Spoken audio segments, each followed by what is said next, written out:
আসসালামু আলাইকুম। আমাদের ধারাবাহিক শেয়ার বাজারের কোম্পানি পরিচিতির আজকের আলোচনার বিষয় ব্যাংকিং সেক্টরের একটা ব্যাংক। ব্যাংকটার প্রধান কার্যালয় 18 তলা নিজস্ব। এটা ছাড়াও সারা দেশে প্রায় 26টার মতো কার্যালয়, শাখাগুলা তাদের নিজস্ব। তো বলতে পারেন এটা ব্যাংক না, একটা রিয়েল এস্টেট কোম্পানি। কারণটা হচ্ছে যেটা, ব্যাংকের নিজস্ব প্রপার্টি, নিজস্ব বিল্ডিং হইলে যেটা হয় সেটা হচ্ছে যে ব্যাংকে একে তো রেন্ট দিতে হয় না, ভাড়া দিতে হয় না, আর জমির দামটা ধীরে ধীরে বৃদ্ধি পায়, যেটাকে আমরা ক্যাপিটাল অ্যাপ্রিসিয়েশন বলতেছি। সারা বাংলাদেশে তার 250টার মতো ব্রাঞ্চ আছে, এবং যারাই এই কোম্পানিটার শেয়ার গত 10 বছর আগে কিনেছিলেন, চিন্তা করেন 1 লাখ টাকা যদি আপনি 2014 বা 2015-তে বিনিয়োগ করতেন এই ব্যাংকটাতে, আপনি কত টাকা আশা করতেন? 2 লাখ, 3 লাখ, 4 লাখ, 5 লাখ, 6 লাখ? ব্যাংকটা 7 লক্ষ টাকা পর্যন্ত আপনাকে টাকা বানিয়ে দিচ্ছে। তো চলুন, আজকে যদিও ভিডিওটা একটু দীর্ঘ হয়, যারা এই কোম্পানি সম্পর্কে জানতে চান, ব্যাংকিং ব্যবস্থা সম্পর্কে জানতে চান, ব্যাংকে সেভিং অ্যাকাউন্ট, কারেন্ট অ্যাকাউন্টে এফডি অথবা আরডি করতে চান, এটা ছাড়া যেহেতু আমাদের সিরিজটা শেয়ার বাজার রিলেটেড, শেয়ার বাজার রিলেটেড কোন ব্যাংকিং এর শেয়ারগুলো আপনি কিনবেন, কেনই কিনবেন, আপনার কোম্পানিটা কি করে, সেটা আজকে আমরা তুলে ধরবো। আপনারা দেখতেছেন সাতকাহন, সাথে আছি হোস্ট আজিমুদ্দিন। তো আমাদের এই ভিডিওতে যতগুলো তথ্য আছে ম্যাক্সিমাম আমরা ট্রাই করেছি ভেরিফাই করার জন্য, ব্যাংকের অ্যানুয়াল রিপোর্ট থেকে নেওয়ার জন্য। তারপরেও যদি কোনো প্রকার তথ্যের মধ্যে বিভ্রান্ত ঘটে, আপনারা ব্যাংকের ওয়েবসাইট থেকে দেখে নেওয়ার চেষ্টা করবেন, কারণ কন্টিনিউয়াস কিছু জিনিস আছে যেগুলো চেঞ্জ হইতে থাকে। তো আজকে আমরা আলোচনা করব যেটা হচ্ছে আমাদের উত্তরা ব্যাংক। তাহলে এই উত্তরা ব্যাংক এর পাশাপাশি আমরা ধারাবাহিক অন্য ব্যাংকগুলোও আপনাদের জন্য নিয়ে আসব। তো আজকে আমরা এ টু জেড দেখার চেষ্টা করি, ওয়ান বাই ওয়ান। তো দেখতেই পাচ্তেছেন যে আমাদের প্রথম ভিডিওতে আমরা যেটা আলোচনা করতেছি সেটা হচ্ছে যে আমাদের উত্তরা ব্যাংক লিমিটেড। তো ব্যাংকটা 1983 সালের পূর্বে, যেটা ছিল আমাদের ব্যাংকগুলো জাতীয়করণ করা হয়েছিল স্বাধীনতার পরে। তো এটাও সেই এর মধ্যে চলে যায়। এরপরে 1983 সালে এর মালিকানা প্রাইভেট সেক্টরে দিয়ে দেওয়া হয়।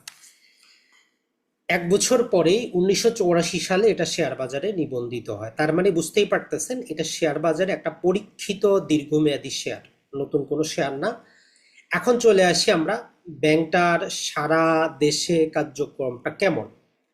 2026 সাল পর্যন্ত, আজকের এই যে আমাদের মার্চ মাস পর্যন্ত সারা দেশে তাদের 250টা শাখা আছে।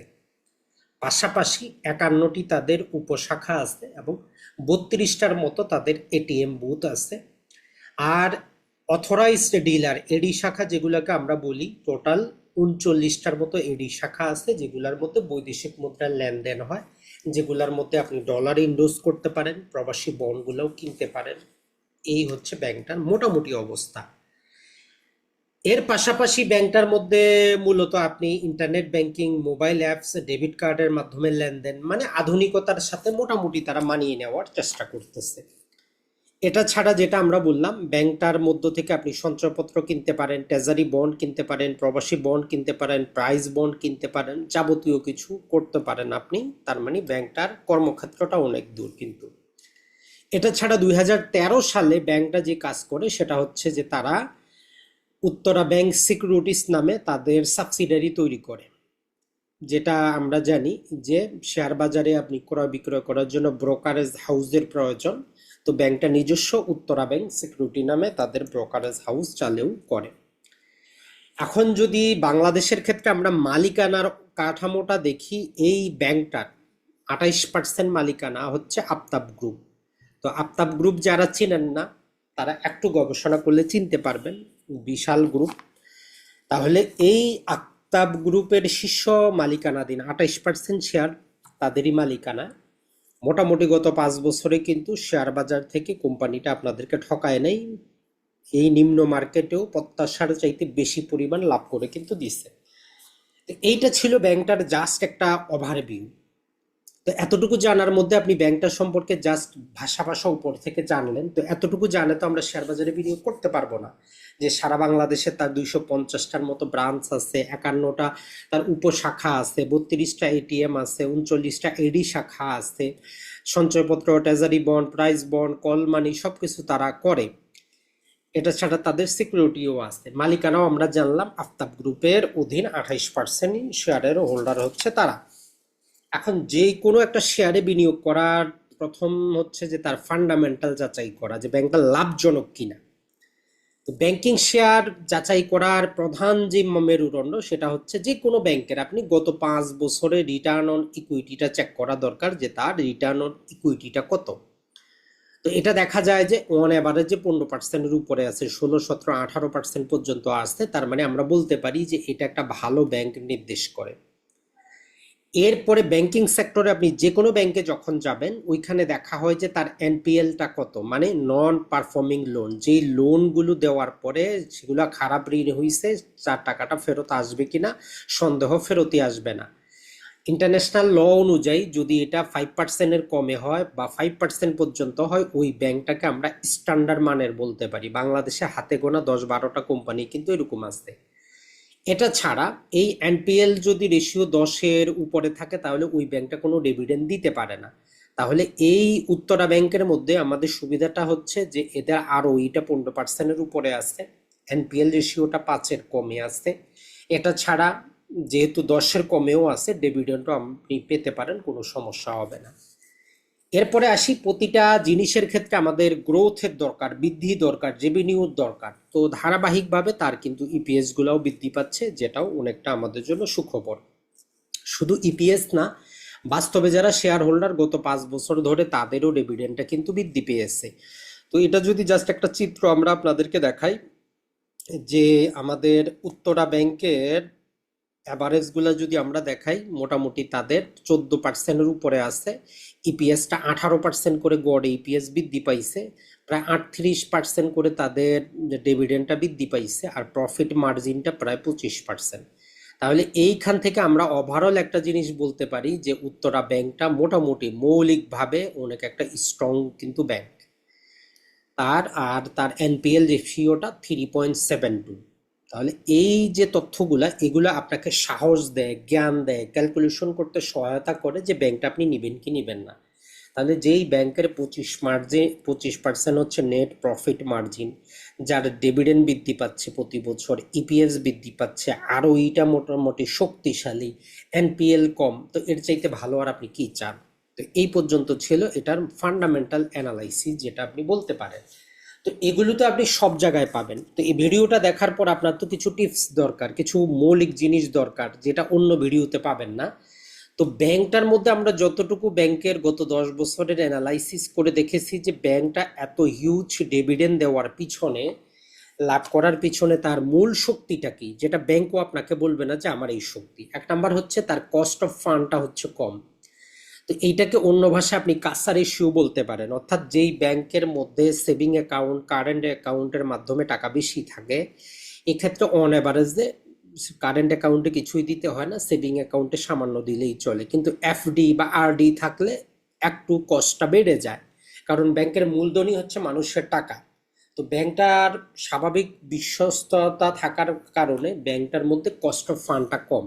তো মোটামুটি তাদের কস্ট অফ ফান্ডটা যদি গত বছরের অ্যানুয়াল রিপোর্ট, যেহেতু 2025-এরটা এখনো আসে নাই, প্রায় 4%-এর কমে। তার মানে ব্যাংক যে টাকাটা সংগ্রহ করতেছে 4টা মাধ্যমে, সেটা সেভিং অ্যাকাউন্ট, কারেন্ট অ্যাকাউন্ট, সেটা এফডি, আরডি, এগুলোর মধ্যে তার টোটাল অন অ্যাভারেজ কস্ট হচ্ছে 4%। তো বাইরে সে দিচ্ছে কত, 10, 11, 12%, 13%ও দিচ্ছে বর্তমানে, যেহেতু বর্তমানে কি হয়েছে, সুদের হারটা বাড়ছে। সবচেয়ে যেই অদৃশ্য শক্তিটা সেটা হচ্ছে নিজস্ব সম্পত্তি। ব্যাংকটার যে সুবিধাটা, এই যে মতিঝিলে তাদের যে 18 তলা বিল্ডিংটা আছে, এটা সম্পূর্ণ তাদের নিজস্ব মালিকানাধীন। তো এই নিজস্ব মালিকানাধীন বিল্ডিং হওয়ার কারণে তাদের যেই সুবিধাটা সেটা হচ্ছে এটার কোনো ভাড়া তাদের দিতে হচ্ছে না। পাশাপাশি এখানে অনেক জিনিস আছে যেটা তারা অন্যদেরকে ভাড়া দিয়ে রেখেছে। আর সর্বশেষ তারা বীরগঞ্জ, দিনাজপুর জেলার বীরগঞ্জ উপজেলায় তারা যেটি করেছে সেটা হচ্ছে যে তাদের উপশাখা খুলেছে, 51 নম্বর যে উপশাখাটারই আমরা জাস্ট তাদের প্রধান কার্যালয়, এই যে উত্তরা ব্যাংকের মতিঝিলের যে কার্যালয়, এটা সম্পূর্ণ হচ্ছে তাদের নিজস্ব মালিকানাধীন। এটা থেকে তাদের রেন্ট দিতে হয় না। যেমন ধরেন যে সিটি ব্যাংক, তারা তাদের রিপোর্ট থেকে দেখো 16 কোটি টাকা তারা নাকি বাৎসরিক রেন্টই দেয়। ওই জন্য সিটি ব্যাংকে জমি ক্রয় করছে বিল্ডিং তৈরি করার জন্য। তো উত্তরা ব্যাংকের এদিক থেকে অনেক টাকা পয়সা কি হয়, সেভ হয়, রেন্ট দিতে হয় না। এটা ছাড়া নিচতলায় তাদের অন্য গ্রুপগুলোকে ভাড়া দিয়ে সে ভাড়াও ইনকাম করতেছে, এটা একটা প্লাস পয়েন্ট। আরেকটা অদৃশ্য শক্তি হচ্ছে, এই শুধু এইটা না, এইটার বাইরেও সারা বাংলাদেশে তাদের প্রায় 26টার মতো কার্যালয় আছে, যেগুলো তাদের নিজস্ব ভবন, নিজস্ব বিল্ডিং। তো এইটা বলতে পারেন যে একটা রিয়েল এস্টেট কোম্পানির মধ্যে, রিয়েল এস্টেট কোম্পানি যেমন সেম ওই রকম, এরকম যদি তাদের 250টা শাখায় যদি তারা ধীরে ধীরে যদি নিজস্ব সম্পত্তি কিনে বিল্ডিং করতে পারে, তাইলে ব্যাংকটা আগামী 100 বছর পর্যন্ত তারা দাঁড়িয়ে থাকতে পারবে, প্রফিট দিতে পারবে। তো এইরকম কিন্তু বাংলাদেশের অন্য ব্যাংকগুলোর এই সুবিধাটা কিন্তু নাই। সবাই চাচ্ছে কিন্তু নানা প্রকার কারণবশত পারতেছে না। তো এটা আমরা বলবো, এটা হচ্ছে যে যারা ম্যানেজমেন্টে আছেন এদের যে অভিজ্ঞতা, দূরদর্শতা, এদের ভবিষ্যৎ ফিউচার দেখার থেকে এই কাজটা তারা করতে পেরেছে। এটা আমরা অন্য ব্যাংকগুলোতে যখন যাব যে এরকম আমরা পাবো না। এর পাশাপাশি তারা যেটা করতে হয়, যারা ব্যাংকে জব করেন তারা জানেন প্রশিক্ষণের ব্যবস্থা হয়, অডিটোরিয়াম ভাড়া নিতে হয়। তো এই জন্য তারা যেটা করেছে সেটা হচ্ছে যে তাদের শান্তিনগরের শাখাটার মধ্যে তারা সেখানে 300 আসন বিশিষ্ট অডিটোরিয়াম তাদের ওই বিল্ডিং এর মধ্যেই তারা রেখেছে, যেটা তারা নিজেরা ব্যবহার করে, কাউকে কোনো ভাড়া তাড়া দিতে হয় না, তাদের কোনো কস্টটা কমে যায়। তাইলে এই যে তিনটা কস্ট সেভিং, এগুলো অন্য ব্যাংকে আপনি রেয়ার পাবেন। কস্ট অফ ক্যাপিটালটা তাদের হচ্ছে কম, এরপরে তাদের নিজস্ব সম্পত্তিতে তারা বিল্ডিং তৈরি করে ব্যবহার করার চেষ্টা করতেছে, আর অডিটোরিয়াম তারা নিজস্ব আছে, যেখানে তার এমপ্লয়ার যারা আছে এদেরকে প্রশিক্ষণ নানা প্রকার কিছু দিতে তাদের সুবিধা হচ্ছে, কস্টটা কম। তো ওই জন্য তাদের প্রফিটটা কিন্তু মোটামুটি সাস্টেইনেবল একটা প্রফিট। আর এই রিয়েল এস্টেটের মতো যেহেতু ভবনটা তার, দুই দিক থেকে তার কি হচ্ছে, লাভ হচ্ছে, ভাড়াও দিতে হচ্ছে না, তার দামও কিন্তু বাড়তেছে। ব্যক্তিগতভাবে এই তিনটা জিনিসকেই এই ব্যাংকটার আমরা অদৃশ্য শক্তি বা কোর শক্তি বলতে পারি। তাহলে কস্ট অফ ফান্ড তাদের কম, নিজস্ব সম্পত্তি, এবং তাদের এই যে অডিটোরিয়াম যেখানে তাদের টাকা পয়সা বাঁচতেছে। এখন চলে আসি যে ভালো কথাটা আমরা বললাম, ব্যাংকটার কিছু দুর্বলতাটাও আছে। দুর্বলতাটা হচ্ছে যে এই ব্যাংকের এখন পর্যন্ত এজেন্ট ব্যাংকিং নাই। তো এজেন্ট ব্যাংকিং না থাকার কারণে যে সমস্যাটা হচ্ছে যে প্রত্যন্ত অঞ্চল থেকে তারা ডিপোজিটগুলো নিতে পারতেছে না। তো ব্যাংক যত দ্রুত এজেন্ট ব্যাংকিং গুলো চালু করবে, প্রয়োজনে তারা ডিজিটাল এজেন্ট ব্যাংকিং করতে পারে, যে সামান্য যে কোনো যেমন বিকাশ রকেটের দোকানদার চালাইতে পারে, সেম এজেন্ট ব্যাংকিং তারা এরকম কিন্তু করতে পারে ডিজিটাল ডিভাইস দিয়ে। এটা তাদের জন্য কস্টটাও কম আসবে, এবং যারা যে কোনো প্রতিষ্ঠিত দোকানকে দিতে পারে, তাতে কোনো সমস্যা কিন্তু নাই। তো আমরা রিকোয়েস্ট করব তারা যাতে অতি দ্রুত এজেন্ট ব্যাংকিংটা চালু করে, কারণ এজেন্ট ব্যাংকিং এ প্রত্যন্ত অঞ্চলের মানুষের টাকাটা কিন্তু আসে। আরেকটা হচ্ছে তাদের মোবাইল ফাইন্যান্সিয়াল সার্ভিসটাও কিন্তু নাই, যেমন বিকাশ, রকেট, নগদ এগুলো আছে। এই ব্যাংকেও যদি তারা ভবিষ্যৎ ফিউচারকে আরো ভালো করতে চায়, তাদের এজেন্ট ব্যাংকিং, মোবাইল ব্যাংকিং এ চলে আসা দরকার। এটা অবশ্যই তাদের চালু করা দরকার। 3 নম্বরে হচ্ছে তাদের এটিএম নেটওয়ার্ক খুবই দুর্বল, মাত্র 32টার মতো এটিএম। যদিও ব্র্যাক ব্যাংকের সাথে তাদের কিছুটা চুক্তি আছে, সেটা যাই হোক, অতি দ্রুত তাদের এটিএম সংখ্যা কিন্তু বাড়ানো দরকার। অ্যাটলিস্ট আপনার 250টা শাখা, ভাই আপনি 250টা এটিএম তো বানান, আপনার প্রতিটা শাখায় একটা করে এটিএম তো দেন, 51টা উপশাখা একটা করে এটিএম তো দেন। এই জিনিসটা এখনো ম্যানেজমেন্ট বুঝতে পারতেছে না। তার মানে আমরা যতটুকু ব্যাংকের ম্যানেজমেন্টদেরকে সাইকোলজি দেখলাম, ইনারা এখনো প্রথাগত ব্যবস্থায় আছে, তবে লাভজনকভাবে আছে, কিন্তু আধুনিক ব্যাংকিং ব্যবস্থায় তারা এখনো আসতে পারেনি। এটা ছাড়া ডিজিটাল ব্যাংকিং এ, যেমন অনলাইনে ব্যাংকিং খোলা, নানা প্রকার ট্রানজ্যাকশনে তারা এখনো তুলনামূলক অন্য ব্যাংকের তুলনায় অনেকটা পিছিয়ে। তো তাদেরকে এই ডিজিটাল যুগের অস্তিত্ব যদি হারাইতে না হয়, এইগুলো দ্রুত চলে আসতে হবে। এরপরে সবচেয়ে যেইটা আমরা রেড ফ্ল্যাগ বলতে পারি, অডিটর ফিটা তারা, যদি আমরা 2023 এবং 24-এর দেখি, 7 লক্ষ থেকে তারা 9 লক্ষ করে ফেলছে। তার মানে 1 বছরে 28% অডিটর ফি বৃদ্ধি করা হয়েছে। নর্মালি যেই কোনো কোম্পানি, সে তার টোটাল রেভিনিউ 28% কিন্তু বৃদ্ধি পায় নাই, তার টোটাল রেভিনিউ, টোটাল ইনকামটা 28% বৃদ্ধি পায় না। যেমন আমরা সেখানে যদি দেখাইলাম যে তার ইপিএস গ্রোথটা, যেটা আমরা দেখাচ্ছিলাম, ইপিএস গ্রোথ হচ্ছে তার ইপিএস এ যে গ্রোথ আছে 29%। তো এটা গত 5 বছরের, কিন্তু সে গত বছরই যে কাজটা করেছে সেটা হচ্ছে যে সে 28% পর্যন্ত বর্ধিত করছে অডিটর ফি, 7 লক্ষ থেকে 9 লক্ষ। কারণ একটা জিনিস মনে রাখবেন, বাংলাদেশে বেশিরভাগ অডিট ফার্মের অডিট নিয়ে সবারই আপত্তি আছে, আর এগুলোর মধ্যে ম্যাক্সিমাম আমরা জানি টাকার লেনদেন হয়। তো যে কোনো কোম্পানি যদি দেখা যায় যে তার রেভিনিউ সম পরিমাণ যত পার্সেন্ট বৃদ্ধি পাচ্ছে তত পার্সেন্ট বা তার চাইতে বেশি সে যদি অডিটর ফি বৃদ্ধি করে, তাহলে এখানে একটা যোগসাজশী প্রমাণ পাওয়া যায়। তো এর জন্য এই বিষয়ে অবশ্যই তাদের ক্লারিফিকেশন আমরা আশা করব এবারে।